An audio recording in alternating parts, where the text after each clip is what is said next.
أعوذ بالله من الشيطان الرجيم بسم الله الرحمن الرحيم السلام عليكم ورحمة الله وبركاته. I hope that everyone's doing well this evening. It's a pleasure to be here once again. Today Sheikh Muhammad won't be here, so I'll be facilitating the program. As you all know, today's topic is one that is a taboo topic, as one would say. It's a topic that's usually never discussed or never talked about. And it's not an easy topic to really talk about either, because majority of the times there's usually individuals or families don't know how to really go about topics, certain topics in which it's very hard for them to maneuver and cater. For this specific program, we have a very special guest with us today. He is a friend, a colleague in the field of behavioral health and mental health. He's in high demand, and we're very blessed to have him here today. We have Ustadh Tabari Zahir here with us. I'm going to give a brief introduction, and then I would like Ustadh to also give a little word of what is it that he does, things that I might not mention. So Ustadh Tabari is an associate clinical social worker and is registered alcohol and drug technician in the state of California, and currently working as a therapist and substance abuse counselor with the formerly incarcerated population. He has a master's degree in social work, and he has an undergrad degree in Arabic language, which focuses in culture and working towards his advanced drug and alcohol license. He specializes in dual with a mental health issue and trauma. He has almost 2 decades of experience in counseling, mentoring, and teaching the formerly incarcerated, and inner city populations. Ustadh is also a student of secret knowledge and has worked as a teacher in several Islamic institutions, lecturing high school students and college students. He is also he's a regular khatib that gives khutbahs.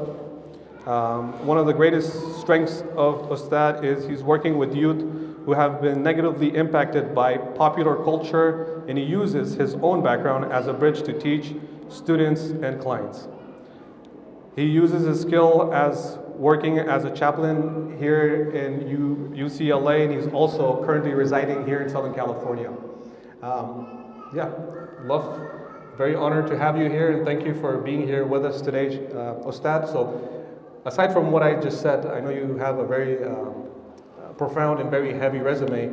Please tell us in your own words a little bit about yourself as well. Bismillah. Assalamu alaikum wa rahmatullah. The first thing, you mentioned something, and I would like to just, before I go into some of my experiences, I would like to mention something. As Wali mentioned, there is a heavy stigma around addictions in our community. And I've been giving this some thought, and I would like to kind of explain what I believe is the reason why. Number one, remember that when I say addictions throughout this program, when I say addictions, I am not only speaking about drugs and alcohol.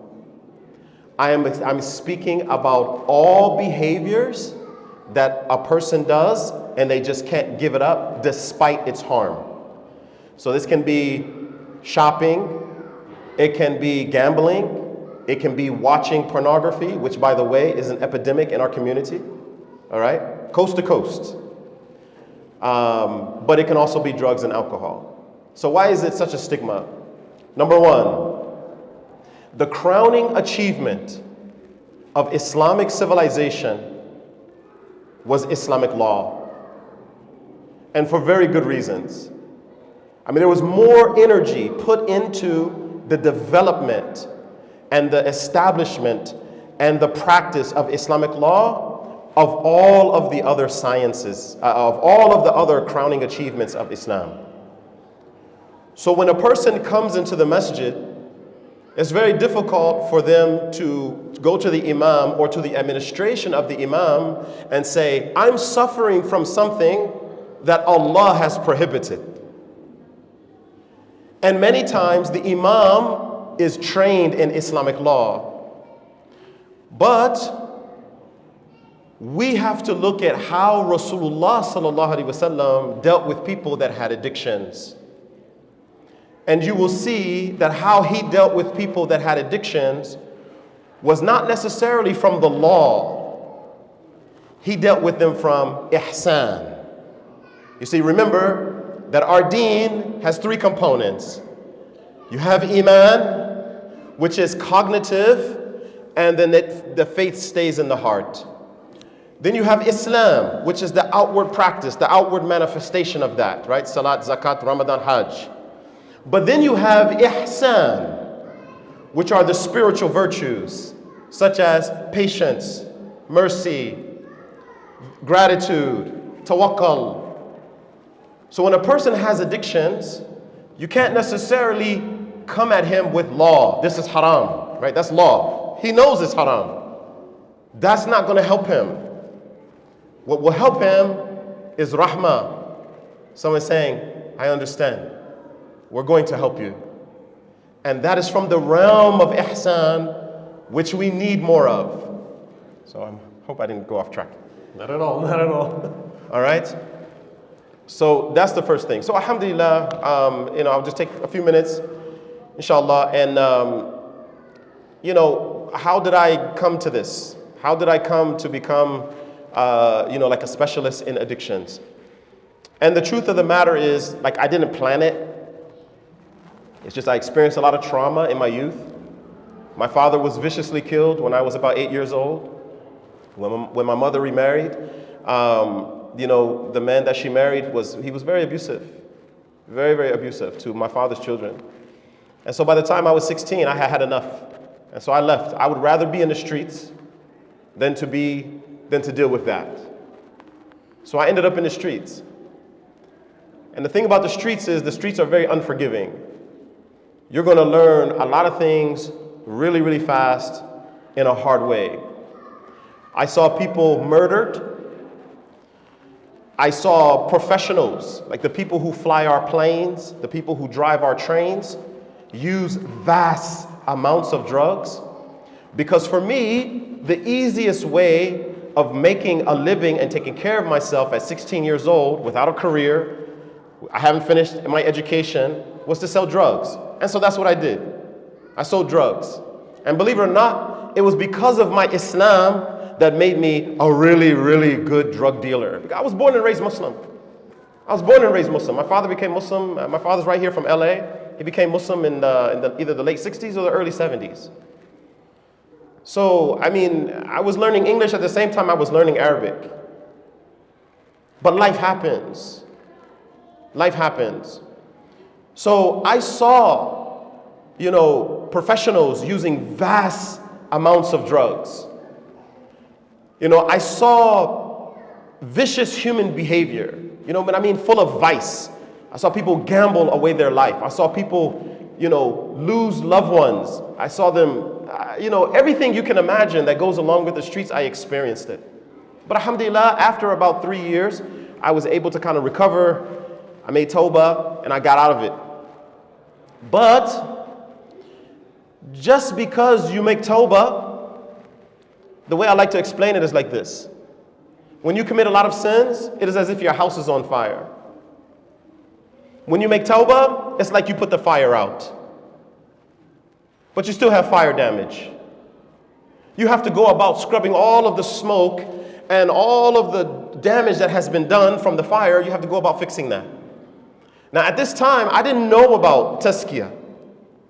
I didn't know that I had to go and actually remove those vices that I acquired.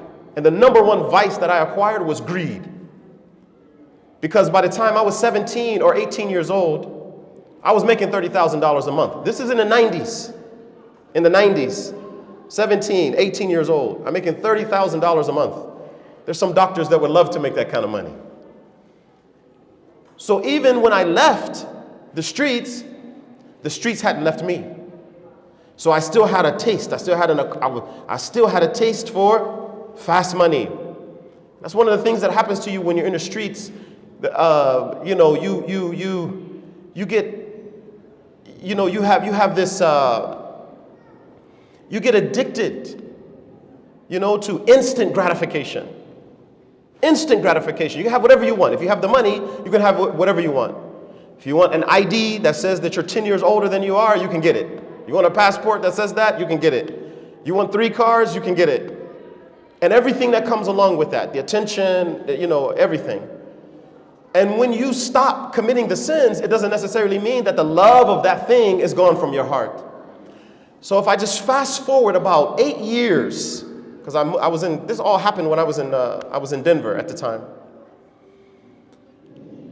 I moved back to California, and then I got tested again with fast money.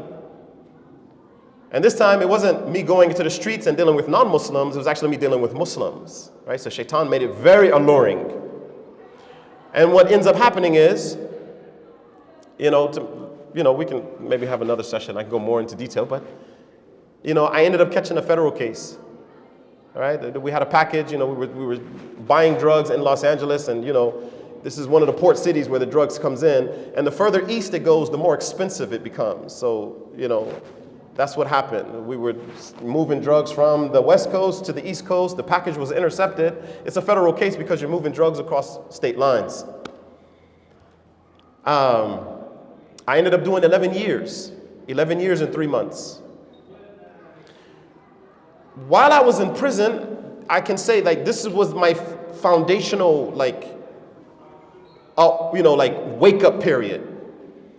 In Ihya Ulumuddin, Imam Ghazali mentions that every Muslim, once in his life, he will make a transformative tawbah.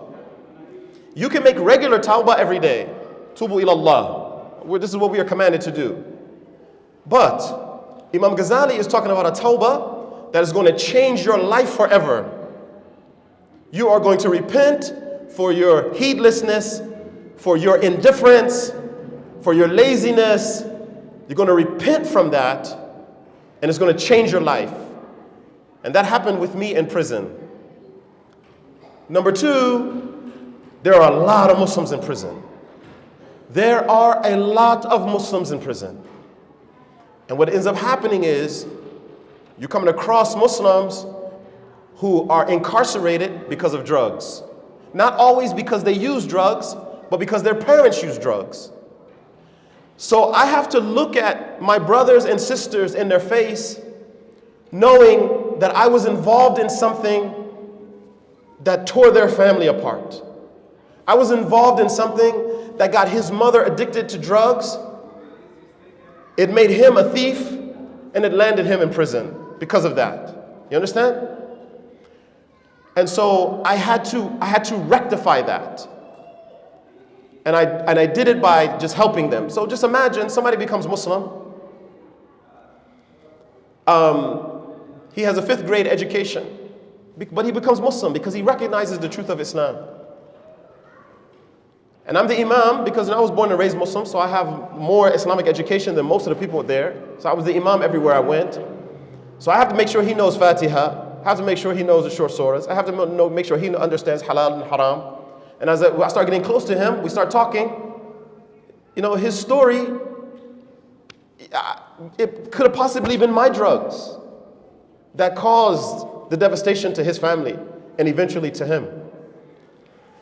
And so I made up my mind, you know what, I'm going to help people. I'm going to help people. And at this time, I didn't know anything about therapy. I didn't know anything about becoming an addiction counselor. I didn't know anything about that. I was introduced to that when I came home.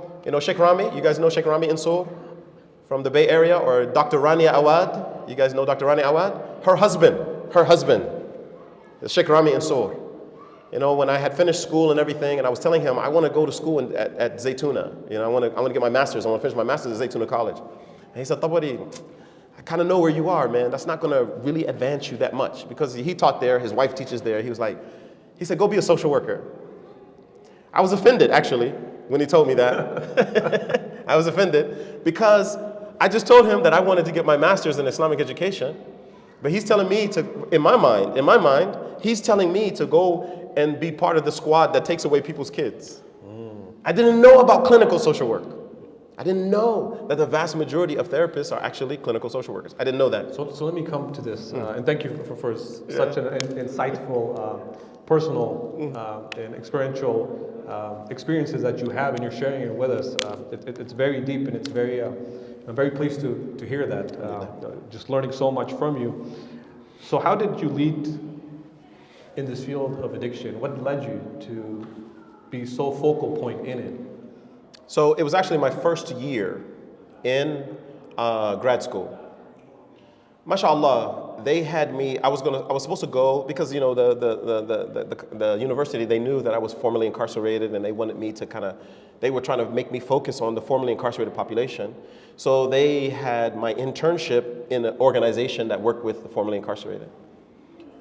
1 week before school starts, the guy who had done all the training and everything with the university, he quits. He quits his job, so I couldn't go there anymore. And they had me go to a dual diagnosis clinic where people were receiving inpatient treatment. So, people would go there, they might stay there for 30 days or 60 days or 90 days. Inpatient, for those that might not be familiar with that, those are like hospitals. Almost, and facilities where you're basically there and you don't come out. Exactly. They have 24-hour nurses, 24-hour doctors on staff, things like that, to help a person detox from chemicals. But they also dual diagnosis. It means that they're working on the addiction and whatever mental health issue that caused the addiction. And so the first week I was there, I saw everything. I saw what was going on. I said, Muslims need this. Muslims need this. And that started my quest. And one of the doctors there, he was a Christian, but he was the one telling me, yeah, Muslims do need this. And he kind of took me under his wing, and he started showing me the details, like, this is how you establish this is how you do this is how you do that. That was like how it kind of all started. Yeah. SubhanAllah, just like that, right? It's, right. You saw it and you were like, this is something that can be beneficial for our community. Yes. But at the same time, how does addiction look in the Muslim community? Since you're on the ground and you're working with these individuals, community members, those that are struggling at this moment, how does that look? And then at the same time, who is usually affected by it the most? Like what age category? Good question. Excellent question. Okay, so the first thing is, I actually, number one, I get phone calls, DMs, and messages from all over the world. Allah is my witness, what I'm telling you is true. I get messages from all over the world from people who are struggling with all different types of addictions. And I would say that probably the most common addiction is actually pornography. It's not drugs and alcohol. It's actually pornography. And I'll tell brothers and sisters, he's 100% true. That you get a lot of calls, and the reason why I say that is that we don't have many experts in the field of addiction. So I just wanted to share that with everyone. Not everybody is specialized. You might go to someone, or somebody eventually might advertise themselves as an expert, but later you realize that, well, they're treating somebody, but they can go so far with them. It's like, think about it this way, and this is I'll give you like an analogy. Like if somebody comes to me who has an addiction, I can't work with them on their addiction. I can work with them on different diagnoses, like trauma, depression. I think the other component of it is something that you mentioned was real life experience. Have you been affected by it? Were you affected by addiction, or do you know anybody in the family who you cater to? It's very different, very different. Yes, that's absolutely correct. And so, just if you understand that, addiction is any behavior. So let me define addiction first, and then I'll tell you what causes it, and then you'll understand who's affected by it. All right, so number one, an addiction has three conditions. Number one, any behavior, right? Notice I'm not saying substance, any behavior that a person does for either pleasure or relief. Pleasure or relief is the first condition. The second condition is it causes long-term harm. So many times, the harm is not in the short term, it's in the long term. And the third condition is you can't give it up. Despite the harm, you can't give it up. When those three conditions exist, you have an addiction. Now, most addictions, one of three things happened. Number one, ACEs, adverse childhood experiences. Okay? Any type of, like a person, a child experiences violence, or they witness violence, especially like in the household. That's an adverse childhood experience. Concrete loss. That's an adverse childhood experience. They lose their parents. They lose their older siblings, things like that. The next thing is trauma. Remember, trauma is not the thing that happens to you. It is what happens inside of you as a result of what happened to you. So for example, if I'm in a car accident, me and so-and-so is in a car accident, he may get out of the car, kind of shake it off like, whoo, no trauma. Me, now I have all this anxiety. Anything with four wheels, I don't want to get in it because the only thing that's replaying in my mind is that event. So it's not necessarily the car crash, it's what happened to me inside psychologically. That's trauma. And there's all different types of trauma. Trauma for a child can be that they didn't receive what they needed to receive, like love, acceptance, approval. If they didn't accept, if they didn't receive those things when they were young, that's a type of trauma. And what drugs does is it gives them instant self-regard. Instant. There are some drugs, as soon as you take it, you feel better about yourself. See? So the use, it leads to abuse. And then eventually you develop a tolerance. Right? The brain has a natural mechanism that says, oh, we shouldn't be using this much of it. So let's lower, how much pleasure we actually get. So then you have to do more to get the same experience. And then you become dependent upon that behavior or that chemical. And then there's this, relapse. You try to get over it, and then you relapse. You try to get over it, relapse. Okay. One last thing is dislocation, and this is the thing I think really we have to pay attention to in the Muslim society, in the Muslim communities. Dislocation. It's a really good book. He's written. His name is Bruce Alexander. You guys know Rat Park. Never mind. That take us on a different track. But he writes about how society itself is really the catalyst for many addictions. And he boils it down to a couple of things. He says it can be because of concrete loss. It can be because of the loss in a family or a tribe or a community of cultural or spiritual traditions. When that is lost, you're set up already for addictions because you need something to replace that. So if you think about the Muslim community, especially the immigrant Muslim community, when they come to America or any Western society that does not support their worldview, and then we tell our children go to public school, which does not support their worldview, there's this disconnect. There's this inner shattering that happens. How do you repair that? You repair it sometimes by just isolating yourself. What happens in isolation? Pornography. Right? What happens? What most addictions happen in secret, in silence. You don't know that a person is addicted until somehow somebody finds out, or they can't take any more of it, and so they tell on themselves. But most addictions, it's done in secret, and it is always trying to overcome something. So, I'm also a chaplain at UCLA. We've got thousands of students on the UCLA campus. I mean, like the halakas, like sometimes it's like 200 kids, and that's just a portion of the kids that are actually on campus. A nice sight, because I see students, in one-on-one sessions, a lot of them are afflicted by alcohol use, pornography, social media addictions. So it's our youth, to answer your question. It's our youth who mostly, they're the ones who are suffering. You know, they are the ones who are suffering. Thank you for sharing that. And I think something Sheikh Ustadh mentioned very importantly, which was the level of tolerance, right? That plays a big key factor when it comes to the individual body. So usually the body needs dopamine, right, Yes. to make us feel good.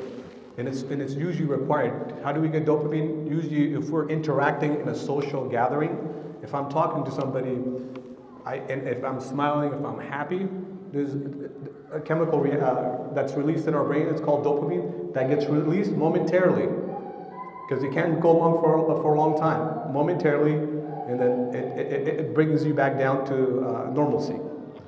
And that is usually, you get it through social interaction, you get it through food, exercise.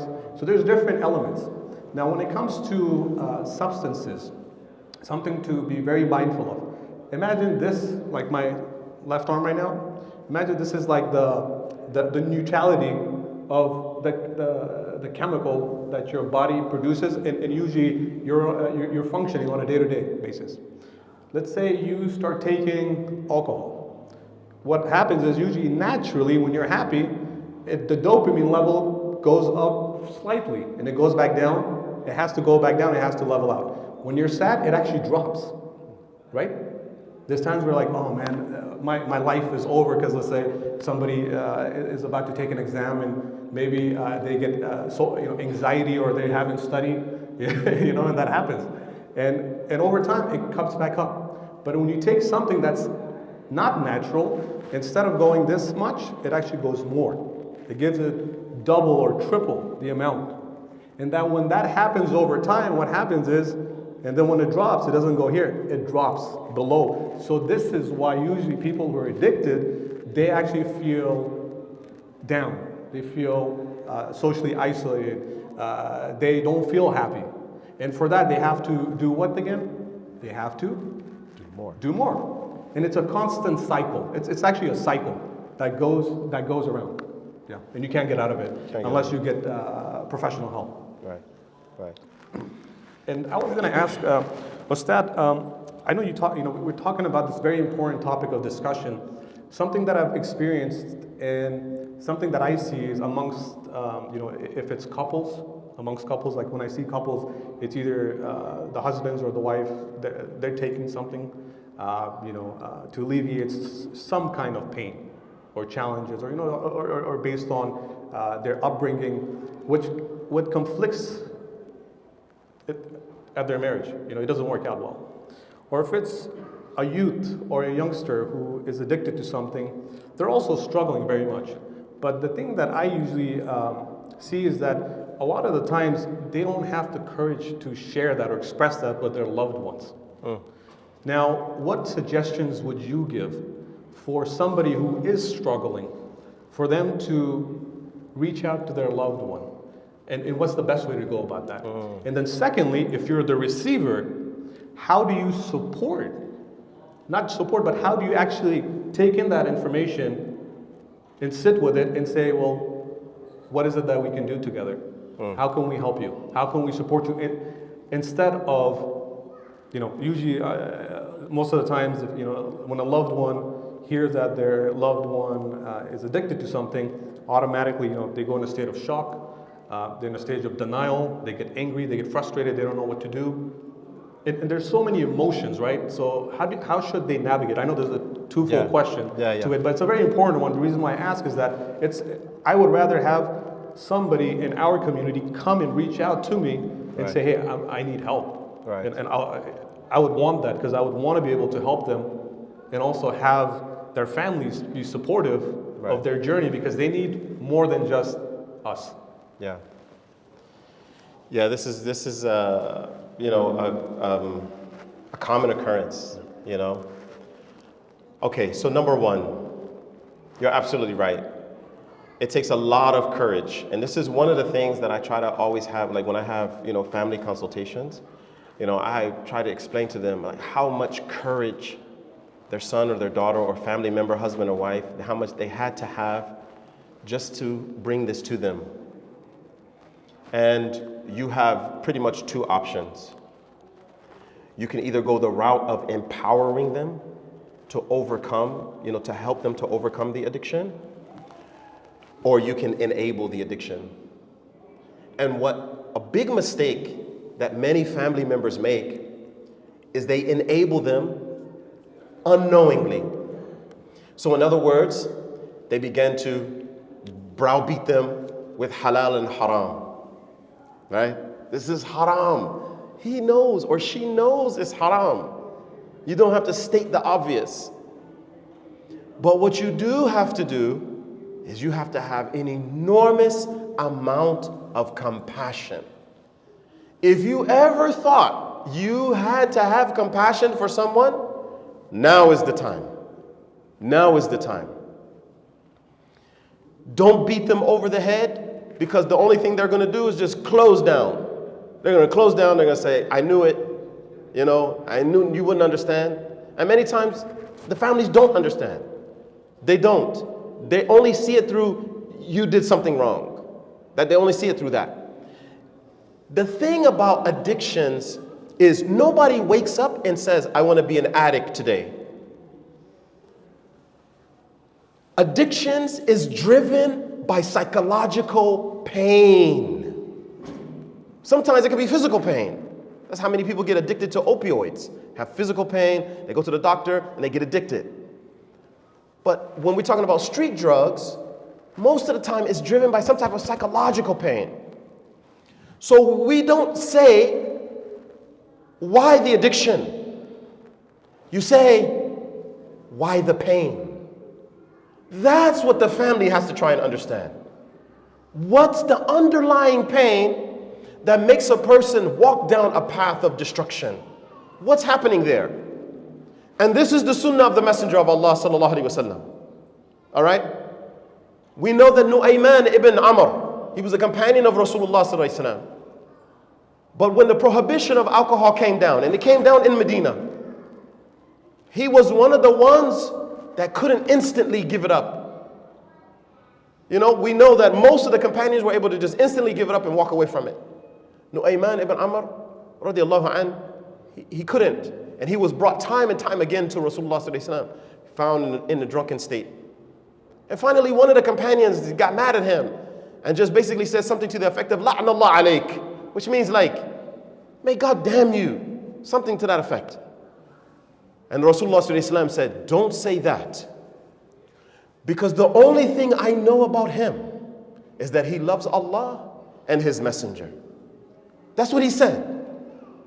All right? And in another hadith, he said, and we're not sure if this is about another companion or if this is also about Nu'ayman ibn Amr, because it doesn't mention who it is in another hadith. Rasulullah sallallahu alaihi wasallam, he said, don't help shaitan against your brother. So in one instance, Rasulullah sallallahu alaihi wasallam is seeing the best of the person, not the worst. A lot of times what families do is they see the worst of the person. Oh, you're no good. You're gonna, you're not, how did you sneak behind my back, or you're not taking care of your family, whatever the issue is. But really what has to happen is the family has to have a lot of compassion. How does that compassion look? You have to find out where the pain is from. Find out where the pain is from. If you deal with the pain, you automatically begin to deal with the addiction. Automatically. You have to use ihsan in this situation. Like I mentioned in the beginning, you have to use compassion.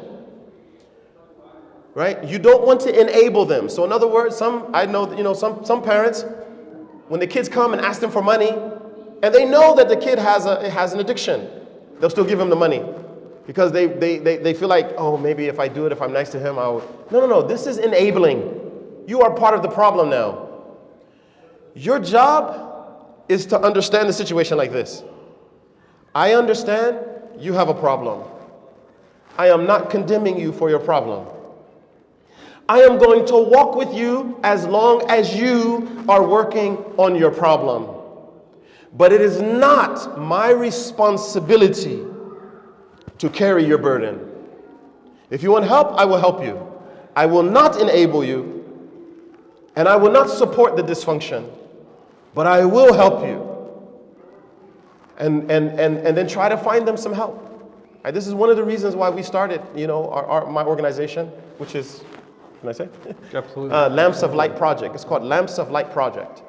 This is the reason why we started it, so that we could help Muslims with, behavioral health, all different types of addictions and things like that. Because when it comes to addictions, most Muslims, they don't know where to begin. Not either the person that has the addiction or the family that's around the person. And I'll end with this. I don't remember if I answered your second question, but most of the time, it is the family that brings me the individual and says, please help my son, please help my daughter, please help my husband, please help my wife. It's usually the family.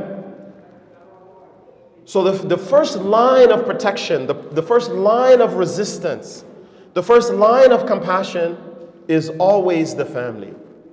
And you're going to have to deepen your compassion, your well of compassion. You're going to have to deepen it. Just trust me what I'm telling you. You're going to have to deepen it. Because, people who struggle with addictions, sometimes it's physiological. Sometimes, the habit is so ingrained that it's like second nature. And so that is what you are trying to upend. That's what you're trying to. So I hope that answers. No, it was very beautifully said. And something, just to add on with what Ustadh just said, it's physiological.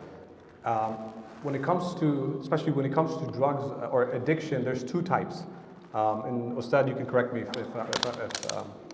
I need to be corrected. There's the psychological component of it, and there's a physiological component of it. There's things like, if you're smoking marijuana, tobacco, those are psychological drugs where if you stop tomorrow, you'll be okay. You'll be fine. Yeah, you might have some withdrawals. It'll take you some time, but you'll be okay. Physiological drugs are those that are alcohol, cocaine, meth. Yeah. Those are the stronger addictions where if you stop, the symptoms come very severe. You'll have severe symptoms, and it can lead to death right away. Because the difference is that with psychological addiction, usually when you're smoking, a lot of the times, a lot of those substances, it stays in your fat. Versus physiological, it mixes in your blood. So you have to taper off. And what do I mean by that? When you go to a facility, they give you medication or IV to slowly get you off of it. So it's not like, let me just quit it now, because at most times, it's not that easy. So, and please correct me if I'm not correct. No, you're absolutely correct. There's just one component I would like to add, and that is the spiritual component. Right? And this is the beauty of Islam. Is that the human being is not just physical or physiological, right? He's also spiritual. And this is a component that many times we miss. The most successful program of helping drug addicts, drug addicts, alcohol addicts, and even gambling addicts, even sex addicts, are the ones that are religious based. They're religious based, and Allah knows best. But I personally believe, because when they began their programming, part of their rule number 2 is that I've lost control over my addiction, and so I'm turning myself over to a higher power. Right? This is dua. You're saying, Ya Allah, help me. Right? That's what you're saying. No community has more information about the ruh, the soul of a person, the nafs, the lower desires of a person, and the qalb, the center of the soul, than the Muslims. We have more information about this than any other community. And that is one of the things that we use at Lamps of Light to help people.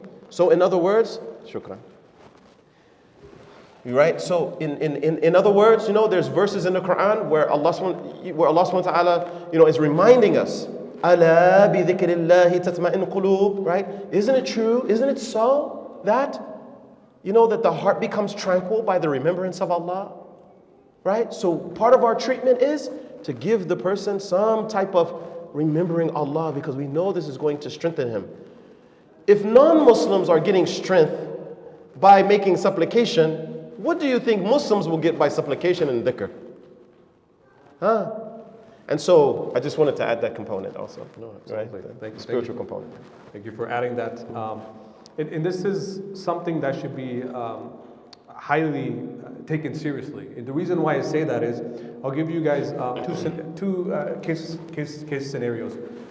I have a young man who comes to us and is seeking therapy, not for their addiction, but just for other aspects of their life, because it's tied to their day-to-day work, their relationship. So they come to us so that we can help support them and work with them in making sound decisions or decisions that will help them further their relationship with others. Now here, the brother that comes to us, this brother spends so much money. It's affecting his finances. I kid you not, when it comes to addiction. It's in pornography, it's in substance use, and one time I had him break down things that he was doing when it came to addiction. I kid you not, Ustadh, and it's very shocking. This brother used, in 1 month, roughly $12,000. It was used on addiction. Because of his addiction, it was used on substances and other pleasures, pleasurable activities. That's one case scenario. The second case scenario is that there's a sister who recently was, I'll give you a story. A newly family came here to the US, and the brother, the husband and wife, loving couple, they have roughly, I think they're about 6 kiddos. Very loving couple. I've seen them, I've spoken to them, but something that we usually don't know, because we usually see the top of the iceberg, not the bottom of the iceberg, right? The brother was an alcoholic. So he would drink every night. And every time he drank, usually he's very loving to his spouse. He took care of his kids, his wife loves him. And this is somebody that I constantly talk to at the moment. And when he drinks, he becomes totally somebody else. The wife does what he tells her to do. And the reason why she does that is that when he drinks, he gets extremely abusive. Again, he doesn't know what he's doing. And in doing that, it got so bad, the physical harm, the psychological harm, that eventually this brother took a knife and stabbed her. Alhamdulillah, the sister is still alive, she's still with us. But the brother's in jail because of the pain and the struggle and the challenges he endured back from his home country. He came from a war-torn country. And the moment he came here, it became even more difficult because of, again, things add up and things pile up. Lack of finances, how do I feed my children, how do I feed myself, housing. There's so many different things that go on a day-to-day basis. It causes more stresses and it doesn't make it easier. So that's something I just wanted to share with you guys. So just like Ustadh said, and the thing about this program is we want you guys and everybody who's here to be there to help support those that need support.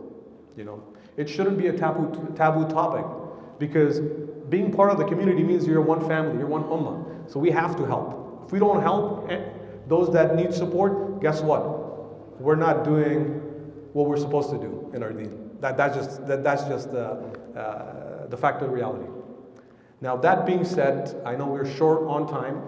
I do want to open up the space for at least 2-3 questions. If anybody has any questions for Ustadh Tabari at the moment, we'll take those questions. If not, we'll do a conclusion and then end our night, inshallah. Any questions? Yes, sister. Addiction runs in my family, and I think that I have an addiction to regular TV, not pornography.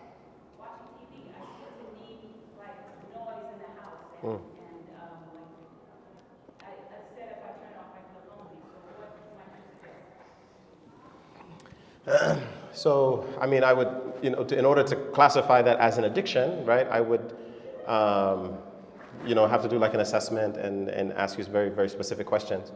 But my initial thought is that it's a comfort mechanism, right? Like if that's it, like you're used to it, it was in your house, and like you've become used to it, and so to be without it, I have some clients like that, like they need white noise in order to sleep, right? That's a comfort mechanism. Number one, you have to ask yourself, is it causing you harm, right? Like do you become your priorities are out of order because the TV is going, you can't get done. Okay, so then you have to begin to do harm reduction, right? Like this is the lowest hanging fruit. For somebody who's not a specialist, like this is the lowest hanging fruit. Just do harm reduction. If normally the TV is on for 8 hours, today the goal is 7 hours. That's it. That's it, just 7 hours. Make that your goal. Set your timer, something like that. But you have to make a commitment, One of the ways of making a commitment is, number one, you have to ask yourself why. Like a sincere question, like, why do I want to overcome this? Right? And then when you come up with it might be, something that's emotional, like my children. I want to take better care of my children. I want to take better care of my spouse. I want to be more productive in my life. When you have your why, make your intention. And then begin your harm reduction. Right? This is the easiest way of overcoming, bad habits. It's the easiest way. Thank you. Any other questions? Would anybody like to ask? Don't be shy. Unless you have all the answers already. And think of it this way. I'm sure there are questions, and I know you guys have questions. The only thing is that whatever question you have, somebody else has the same question. It's just that they're shy, so they're not going to ask. But if you ask that question, you might answer someone else's question. That's barakah right there. So let me... She was first. Go ahead. No, go ahead. You Ladies first. So going back to the cause of the addiction, trauma. How old the trauma could be? What is the age for the trauma? For someone to say, okay, now it's been like a long time since whatever happened to you, we should not have that traumatized feelings anymore. How old the trauma could be? So your question is, how long can trauma stay in your body or with you before you can say, you know what, it's time to, where you come to accept that, I I understand. Trauma, if you don't actively work on, first of all, understand this. The trauma that we're talking about is in the nervous system. And everything that happens to you in life is recorded in your nervous system, and it will never be discharged if you are not actively trying to discharge it. What happens is, when a traumatic event happens, you do one of two things. You process it in the short-term memory, or you just take the whole thing and you dump it in your long-term memory. When you put it in your long-term memory, every time something like that event comes up, you get triggered. You remember, you have anxiety, you go into some type of dysregulated state. You can live a whole lifetime like that if you don't learn how to process it out. Even Rasulullah sallallahu alaihi wasallam, he said, half of old age is just anxiety. It's just anxiety. Half of old age. There's an enormous amount of wisdom here, like letting us know, if we don't work on removing this anxiety from our systems, we age prematurely.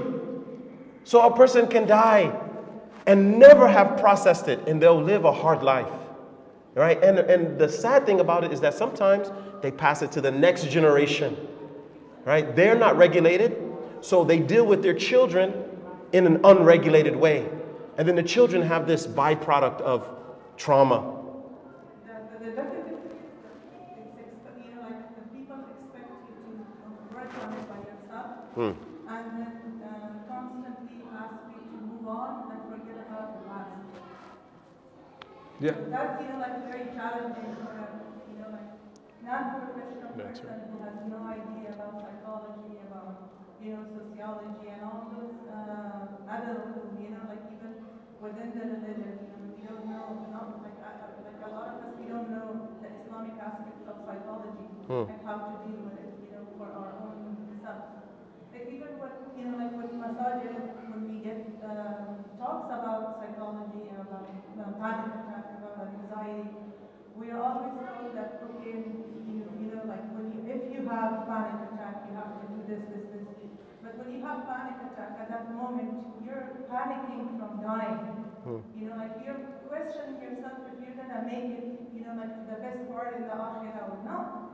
And at that moment, when you're already afflicted by the panic attack and anxiety problems, none of those spiritual things are going to work for you that easy.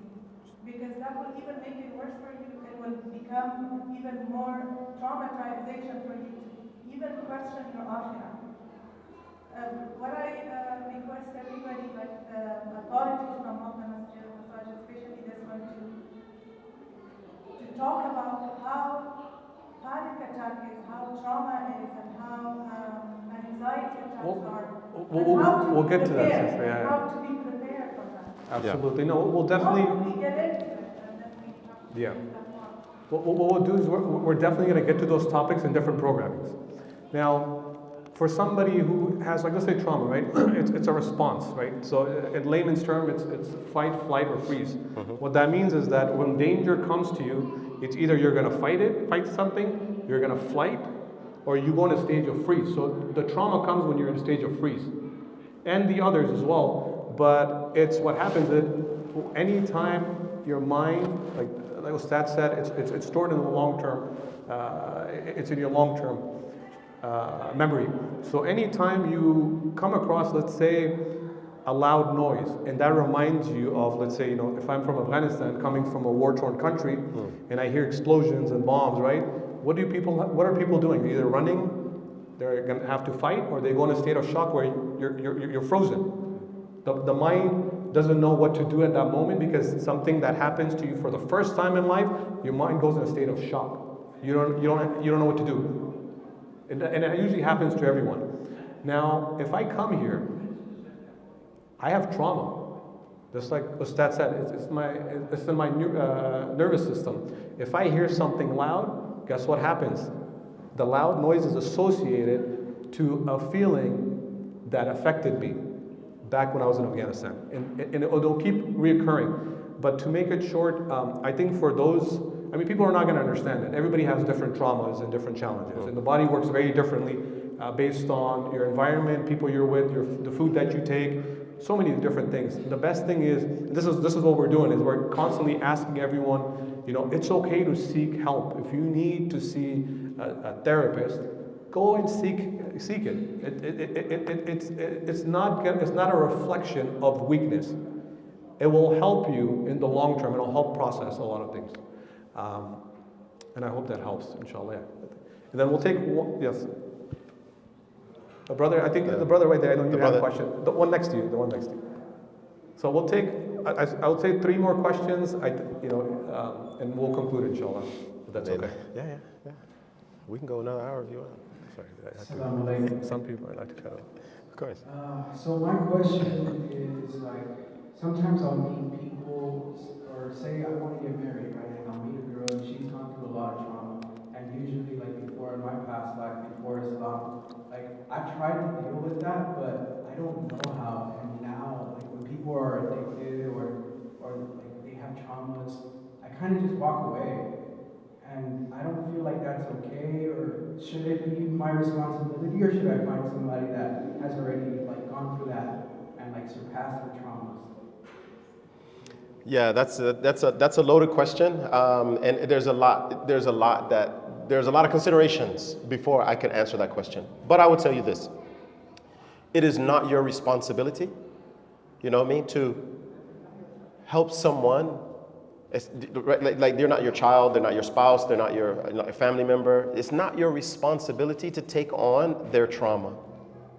But if you see that they have a lot of potential you see that this, like they have a lot of gifts that you appreciate, then, it would be considered like ihsan. It would be considered like a spiritual, like a spiritual preference that you help the person, overcome. You have no obligation to do so, right? You have no obligation to do so. But I'm going to tell you this. What's your name? Francisco, you're not going to meet anyone in your life that is totally free from trauma. Allah tells us in the Quran that you're going to get it. Like, you're going to lose lives, you're going to lose money, you're going to have problems in life. You're not going to be one person walking this earth that is not tried and tested and examined. They're free from that. It's just to the degree, right? It's just to the degree that they have trauma, they have hardships, they have things that they haven't overcome. You know what I mean? So when you're evaluating, look at what you can accept, and if it's beyond what you can deal with, beyond what you can accept, you're under no obligation to do so, right? And that's what I would say. So what would be like the first step if you do want to help somebody and they have trouble opening up? That's a clear, like, if a person is not willing to open up, you can't go any further. So I tell you what, like for example, I have couples that come to me and they have, like couples counseling and things like that. If one of them has experienced some type of trauma, I tell them, you should, do some individual work on yourself while you are in this, fiancé stage. Go and seek help. And that's what I would tell you. If you're interested in someone and you know that they have trauma, they might not be, but you like them, but they don't want to. Sometimes they don't want to tell the therapist what happened. And they don't have to. We can still help them even without knowing what happened. But are they willing to do the work is the question. Are they willing to go on their own to the therapist and learn how to process so that they can re-regulate their nervous system? That's what it boils down to. If they're not willing to do that, I would be very careful. So, thank you. I think that's the last question. Do you have a question too? When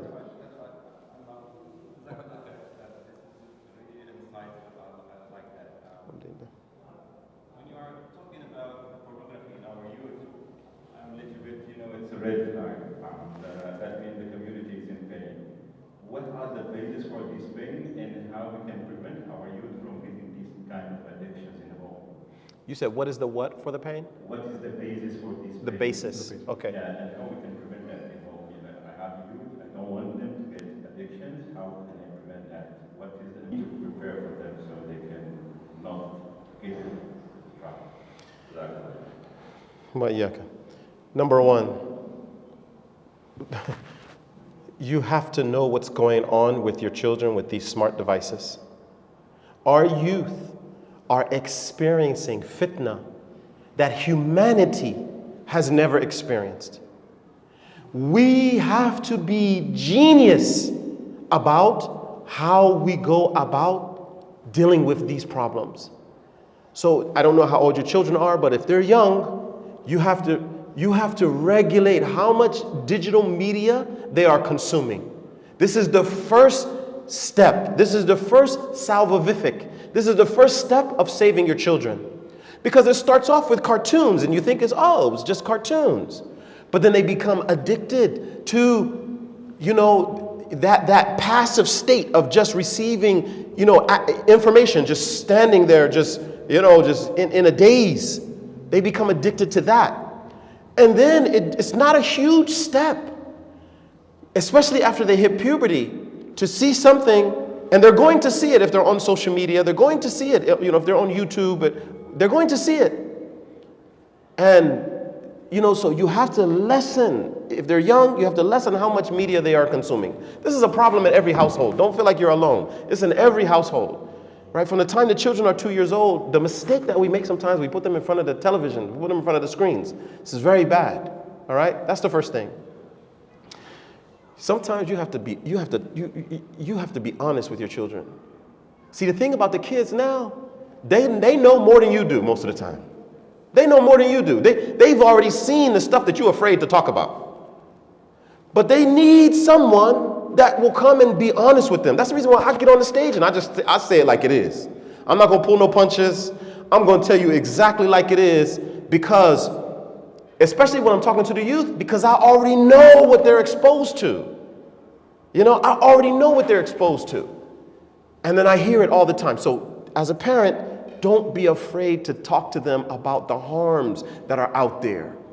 And when they reach the age of being able to have honest conversations with them, have it with them. Because if they're going to school, the kids are talking about it.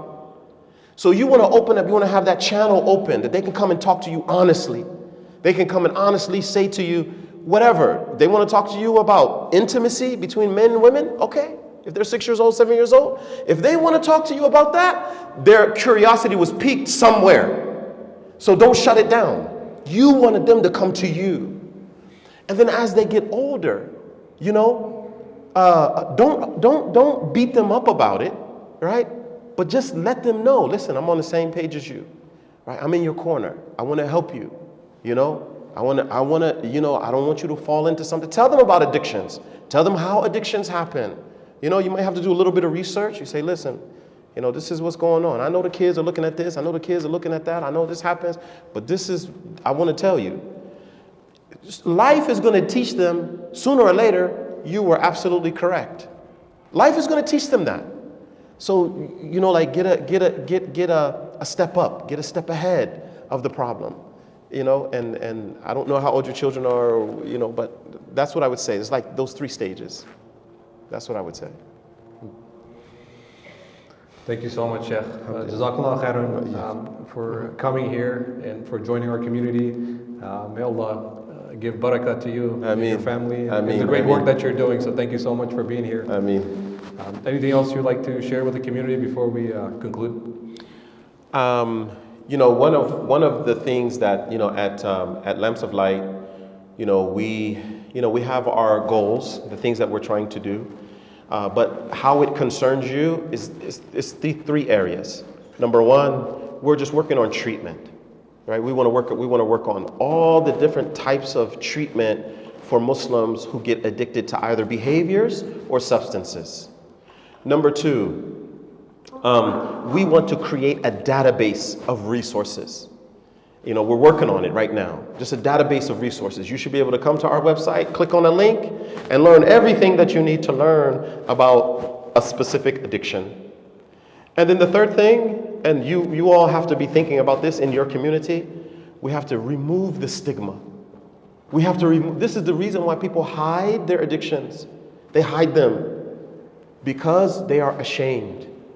We have to clear a space for people to come. Every masjid should have a room, a dedicated room, where people who are struggling with different types of problems, different type of addictions especially, where they can go and process as a group.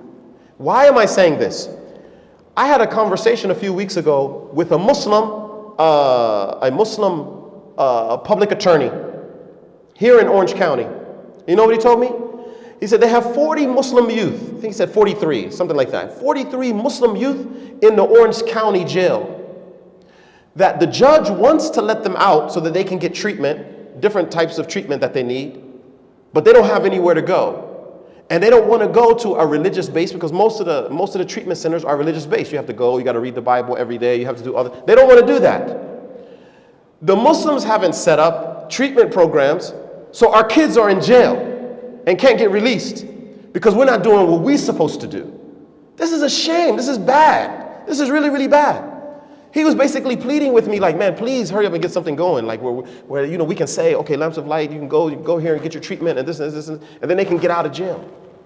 Right? So the minimum that we should be doing is you have a space in the masjid where, you know, you have a room somewhere where, you know, and you let somebody come in and you just let them, hey, this is our addictions group. And you'd be surprised how many people are going to go, even if they're just going to get information, not necessarily for treatment or consultation, they're just going for information. I guarantee you, after a while, it's going to fill up. So those three things, I think, inshallah, we can work on together, and inshallah, we are asking for your help, and inshallah, we are planning on helping the Muslim community, inshallah. Perfect. Thank you so much, Sheikh. And then for those that are here, as we have said it earlier, we'll say it again. If you please don't hesitate. If you have any questions, if you want to speak to anybody, I am associated with this masjid. I live 2 miles away. That's why we're partnering up with the masjid.